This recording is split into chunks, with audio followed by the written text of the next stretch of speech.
Welcome to Talkin Divorce with Dawn and Lori. I'm Lori McShane, a certified divorce specialist in California real estate. In our last episode, we talked about recognizing when a relationship may be ending. Today, we're focusing on what happens next, the healing, and the reinvention, and the power that comes with starting over. Joining me again are Dawn Schweitzer, who will speak on how to protect yourself post-divorce, Holly Freeling, who helps clients rebuild emotionally, and Liza Boubari, who works with clients to release subconsciousness blocks and reclaim their confidence. And let's talk about what it means to not just survive a divorce, but to come out stronger. Every healing journey is different. Some people move fast, others feel stuck for months. There's no one size fits all here, but there are tools that can help. So Liza, Yes. what role does the subconscious play in a post-divorce healing? Great question. Here's the thing. So many people hold on to a belief, very old beliefs that I'm not lovable, no one can love me, I can't be in a good relationship without this person, and he's the only or she's the only person who's loved me or understands me. So those are old beliefs and stories from long ago. What we do through hypnotherapy is shift the subconscious, tap into the subconscious mind so we can shift the stories.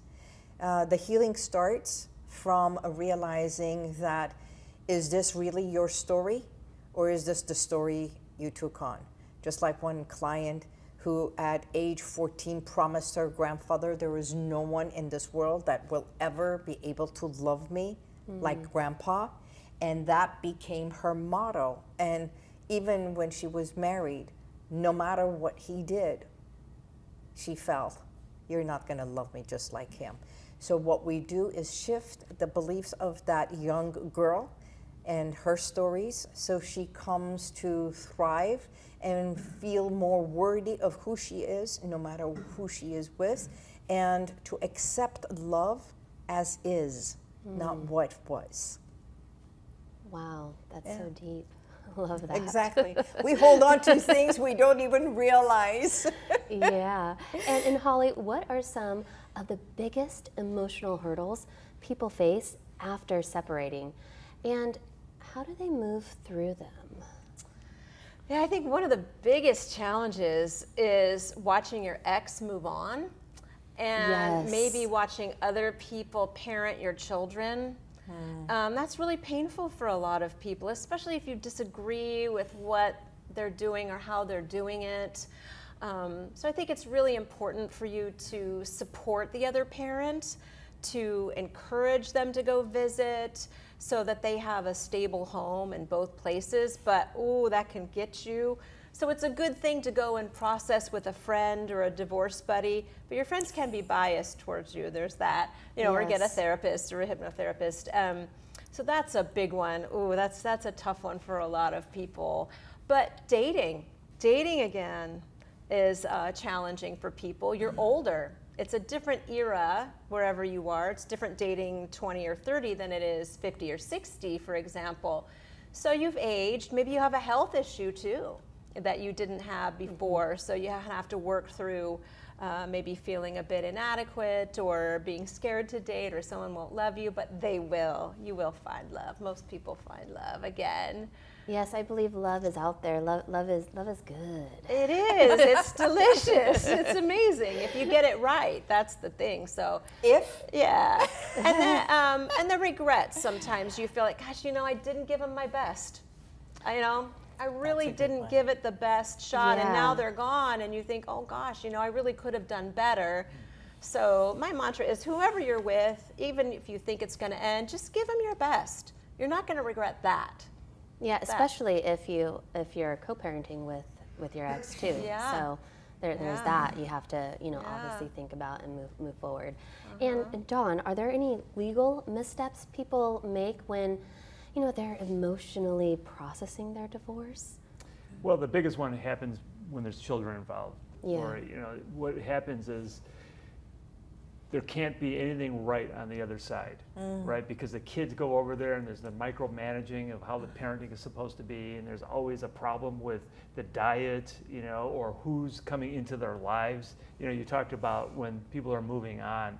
That's a big inflammatory thing that we see in divorces. So I think the biggest thing is trying to make it difficult for the other side rather than focusing on healing and moving forward. Going through a divorce is one of the hardest things that a person has ever gone through. And as an attorney, dealing with people that are going through that phase, I'm limited in my ability of getting them to the other side. And I love it when they do seek the help of a professional like we have here. But I do talk to them, and I try to get them in the frame of mind that there is a future. There is a light at the end of the tunnel, and if they stay focused, not only will they get through the process, but their chances of having a new life are there. It's an enormous time for growth. I encourage them to try to rediscover themselves during that process. Again, I'm not a therapist. I charge too much. They come to my office and they don't want to sit on my couch, right? But I like them to engage with a therapist, a hypnotherapist, and do the things, surround themselves with good friends, and work towards that, because if not, what they're going to do is they're always going to be thinking about the past, and that's going to make them do things and say things that they're going to regret. And then also, if you hang on to the past and you bring it to your future, I feel like there would just be this weight just that is on your shoulders. So it's nice to see a therapist and a hypnotherapist. That's what we work with. To take some of this weight off your shoulders, so your head could be clear. Holly was talking about the dating thing with the divorcees. A lot of them don't believe they could do it again. And you said something that was really important, and that is that it's a different playing field. If you're in your 40s and you go back out and you start looking for somebody to date, not only has the scene changed, but you've grown up, right? And your values are a lot different probably, and you're looking for different things, and there's different places to look. But I do tell my clients this, is that there's about 8 million people in the county of Los Angeles. There's somebody there for you. You just have to make the right decisions at this time. Don't make the decisions you made in the past. And I do believe that dating, not if it's possible, not getting too involved, but seeing other people is actually makes my clients feel good and get through the process. I don't know if that's good or not, Holly. You tell me. Well, it depends on how ready you are, because nobody wants to date someone who is still hung up on their ex. That's true. Yeah. So that's part of moving on. Don't check their social media. Don't check up on them. Tell your friends, I don't need to know. I appreciate it. I wish them the best. I can love them from afar and move on with your life. That's another tool for you. You should probably also be responsible in dating, don't you think? I mean, for because if you're going through sure. the hurting part, you should probably tell the people that you're with, look, I'm not there yet, but if you want to, be friends or whatever, but you could hurt somebody during the process too, right? Oh, for sure. Yeah.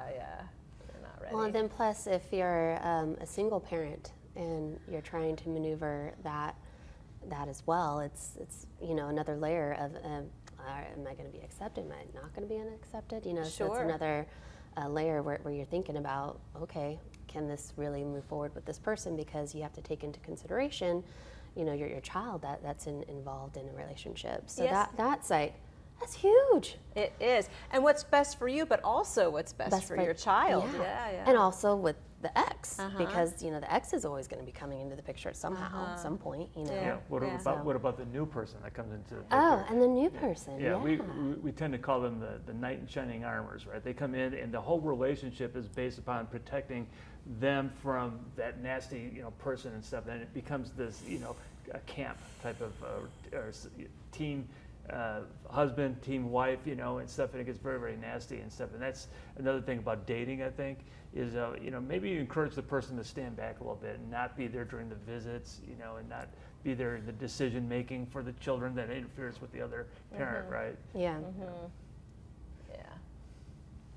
I think that goes into the relationship phase, not the dating phase. Plus, one of the things most people are not even talking about is divorce. There's a whole grieving part to that. And they grieve without realizing they're grieving, because divorce is a separation, it's a loss. The death of a relationship, It right? is. It is. It is. It's the end of something. So, What would you encourage people, besides hypnotherapy, what else do you think that people should be doing? well, grieving is self-acceptance. When we cry, we're not crying necessarily for another person. It's a self-nurturer. It's self-healing. Tears are for us. We miss them.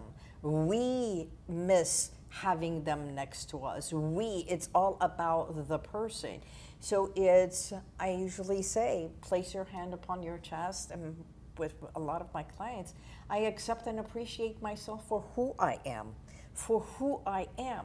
So get to know yourself. What do you like? What you don't like? What are your habits? What is it that brings you joy? Get to know yourself again. Like ballroom dancing? Ballroom dancing is the most beautiful way of doing it, because it is two people who come together, know the dance, and I trust you to lead me, and I trust you for you to follow. And it's a trust. All partner dancing is a trust. So that would be one of your recommendations for people that are going through a divorce? Go dance. Yeah, I love it. Divorce can feel like the end of your identity, but it can also be a blank page. So let's talk about how people start to redefine themselves. Holly, how do you help clients begin to rebuild their self-worth and envision a new chapter? First step is installation of hope. Love That's hope. a big thing, because there's post-traumatic growth. I mean, it is a trauma. I mean, not everyone gets PTSD, but it is a trauma that you go through. It's a huge loss. And so to tell yourself, hey, this is a chance to recreate my life, to figure out what I want, aside from what your partner wanted or a new partner wanted, to date yourself for a bit and get to know what you want, is a beautiful, amazing, positive thing, because you're going through all the sadness and grief and sometimes darkness, but to say there's another side, and to really understand that exists is one of the things. I think another piece, though, is to really be careful that you're not recreating the same relational dynamics that you had the first time. So that's when, self-discovery, therapy, journaling, meditation, all those things come into play, so you can get to know what you really want to manifest in your life. Because really, the mantra of create the life you want. Create the life you want is an exciting thing, and you get to do it at an older age, so you know more about yourself, or you know more about what you really want, which is very exciting. So I think if you can reframe the positive, you have to deal with the past and also your part in things, because we always want our partners to change. If they would only make this change, everything would be better.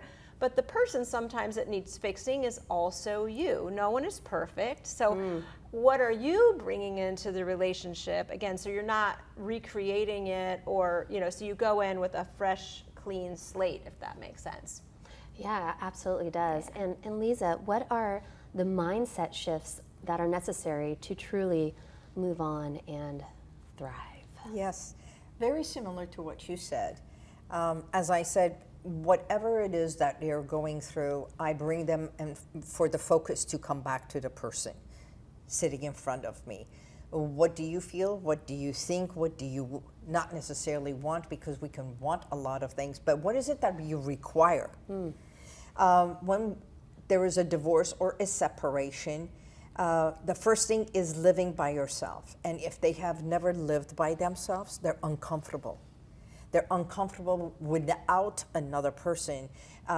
There is no dialogue. There is no feedback. They don't know how to be by themselves. So it's get to learn how to even sit in your car without a radio on. And then go to a coffee shop. You don't have to go to a restaurant. Go to a coffee shop. Get to know yourself. Just sit over there. If you have to be busy reading a book, it's okay. But be amongst people so it's a comfort zone. Become comfortable. What you said earlier about weighing you down, it's not always the weight we put on, because I believe weight is a protection, especially in a domestic abuse situation. If I am heavy, then I am protecting myself. And then I am ugly. Then you won't want me. So I am safe. And that's one of the things we peel away. It's layer by layer, get to know yourself. Take the titles out, expectations, the guilt, the shame, because there is a lot of stigma of shame also there. So I usually say it's not what weighs you down. It's not what you eat, it's what's eating at you. Interesting. God, I really love that. You know, one of the things that you talked about is learning to just sit quiet and be with yourself. You know, for all of us who may have been in a relationship that didn't work out and you're struggling with that, I think that's the biggest challenge that people experience, is being in your own head. You know, sleeping in a room by yourself, just being by yourself. I mean, it's very tough for people. Uncomfortable. And it's not until that time where it feels good again that I think that you're really healthy, right? And it could take time, you know. Like maybe how you could talk about time to heal. You know, there's this rule of thumb that I hear, and I know it's a myth, but, you know, it's going to take 1/2 the duration of the marriage. Or you know, 1 or the month for relationship. every year or whatever. So what are your thoughts about that? I really think it depends on the person. I think some people are pre-grieving. Maybe they've stayed together because they're in a low conflict marriage and they know they're going to stay together for the kids, so they've kind of pre-grieved it. It just depends on the person. But we want to make sure we're not in repression, denial, or avoidance. That's happened. So I'm just ready to move on, because it's hard to look at. But I don't know. I think it depends. And I think also sometimes you date and you might meet your person first time. It might take you years and years, you know. So my other thing is, don't be afraid to leave if it's not the right person. Yeah, because you get in another situation if you're not careful. From the pot to the frying pan, is what, I guess is what they say. Yeah. Well, I have someone that they've been separated for 4 years and never filed the divorce paper. It's like, You think that's healthy? here's the thing, it was for the sake of the kid, for the sake of lack of money, for the sake of not having the money to spend for an attorney, all the excuses, and she gained 42 pounds. Ooh, then it wasn't And healthy. he started Yeah. drinking. Yeah. So it's not realizing that they sued themselves other ways, but it's not healthy, because what we're doing is also, without realizing, putting the burden on the child. It was because of you I stayed. And you're not only postponing your own healing, but you're actually You're not adding, moving adding to forward. the injury, right? You're now moving forward. Yeah. It's a great way of holding and not going forward. And when should someone review or update their legal documents, Dawn, after a divorce to protect their next chapter? Good question. Yeah, that's huge. But one of the things that people should do before they even file, if they can, is to either get some estate planning documents, or if they have them reviewed, because there's things that you cannot do once the summons petition are filed. There's restraining orders preventing people from doing things with their estate planning documents. So get to that person, maybe at the same time you're talking to a divorce attorney. But after that, you have to have that reviewed, like every 5 years is what experts tell you. As far as family law documents are concerned, I'm talking about divorces, child custody, child support, spousal support. There's times when people should be reviewing their documents. I could think of people that have spousal support obligations. What they ought to be doing is taking a look at what they're paying and thinking about, okay, if I file a modification, is it going to go up or is it going to go down, right? Because as they always say, what goes up could go down and vice versa and stuff. So, I think that there should be a routine checkup on your existing obligations, or if you're receiving support, it's like, how much longer do I really have before I have to be self-sufficient and just not relying on the other side? Let's bring it full circle, because often the work isn't just on the inside. It's about managing real life logistics with an ex, raising kids, and most importantly, I believe, is creating peace amongst everybody. So Dawn, what legal advice would you give someone entering into a co-parenting arrangement post-divorce? First of all, understand what co-parenting is. It's not my rights or your rights. It's about what's in the best interest of children. That's the hardest thing to teach people that are doing this. They tend to want to fight over timeshares. Timeshares should mean nothing. When you're looking at a custody arrangement, think about what the children need. It doesn't have to be 50%. You shouldn't even be talking about percentages. You ought to be talking about a schedule that's right for the children. The other thing is to respect the fact that children love both parents, right? And I'm not talking about just children that have great parents. I'm talking about any child. They identify themselves with their parent, and when you hurt the other parent, especially in the presence of the child, you're hurting that child. So learn to respect the child's love for both parents. Try to respect the other parent, and try to make the optimal arrangement so that you could back each other up. We love it when our clients depart from the custody orders, when they actually decide that they can change things up informally to help each other out. That's the type of thing that we like. It's not always easy. I mean, there's a lot of hurt feelings and stuff, but if you're child-focused rather than focusing on yourself, you'll get to a much better arrangement for the kids. I think that having children, is some of the greatest things that ever happened to people, and it goes by very, very fast. You don't want to fumble those precious years by fighting with your ex, right? What you want to do is still be a family and make it work. So what do? You allow the other person to attend special activities. You make sure that the other spouse or ex-spouse is in the know with regard to the school and health care and things of that nature. And if it's possible, you even share like birthdays and things of that nature. But think about the children. Put it through the children's eyes. Lens of the child. And you just can't go wrong there. And Holly, how can therapy help people navigate the emotional ups and downs of co-parenting? There's several dynamics that we have to watch out for. One of which is try to not have your child be your confidant, your messenger, and have them become what we call an emotional spouse, where they have too much information. They're put in a position of having, again, over responsibility for the parent's emotion. So they become this emotional spouse. And then what happens is the effect of that is not only deleterious to the child, but they may be not open to new partners. For both parents, they're trying to be loyal to one parent and vice versa. So they become less open to that, which is problematic. And what we call loyalty issues, right? Parent A is the good one. Parent B is the bad one. Oh, no, wait. Parent B is the good one. Parent A is the bad one. And this binary and back and forth between these loyalty issues, if people are talking negatively about their ex, very difficult for the children. Because of course they love you and they want to be loyal to you, but they want to be loyal to the other parent, to your point. So I think thinking what's best for the child is really important. And there is a really good book. It's a simple children's book. It's so good. It's called The Queen of Fire and the King of Ice by Dana Del George. It's fantastic. And it's really about, it's neither person's fault. They just are incompatible. The Queen of Fire can't live in the King of Ice's home. It doesn't work that way. So I think it's good to say it's no one's fault. It's just not working out.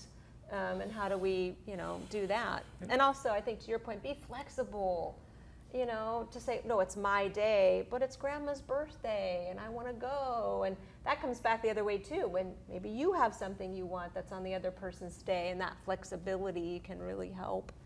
Holly, one thing that I see is successful co-parenting is when they back each other's authority.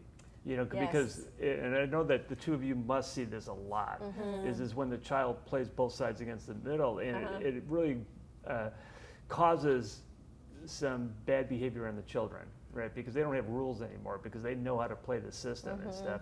I once spoke to a client that said, look, it wasn't peachy, with the divorce, and stuff. It didn't. But the one thing we did is we backed each other up. Yes. And they had great kids. It's good. Yeah. Exactly. Don't stop making the child the net between the two ping pongs. Right. Yeah, that's super important. And Liza, what does emotional closure look like? And how can someone achieve it when they are still in contact with their ex? I'm in contact with my ex. He's in another country. But it's understanding just when you're in the contact, it's back to you, your emotional well-being, your physical well-being, your financial well-being, your relationship. It comes back to you. It's not the things you don't want, but what is it that you do want? How do you want to feel? Where do you want to live? How do you want your life to be from now on? If it was so bad, what is good looking? What was your dream? So it's all about future. In the work that I do, we do timeline therapy, which is going back to another time and a place to find the root cause. But we also do future therapy. It's moving forward in life. That's why we set goals. That's why we thrive moving forward. The car is always moving forward. It does not go backwards to where you want to go. And as Paul Simon once said, there's 50 ways to leave your lover, right? And we'll end right there. Perfect. On Paul Simon's On note. Paul Simon's note. Thank you for joining us today on Talkin Divorce with Don and Lori. Healing is a journey, and no one should go through it alone. To Don, Holly, and Liza, thank you for your wisdom. And if you're watching, and if you're ready to turn the page, I hope today gave you hope and clarity. Be sure to subscribe and share this episode. And join us again as we continue to support you through every chapter of divorce and beyond.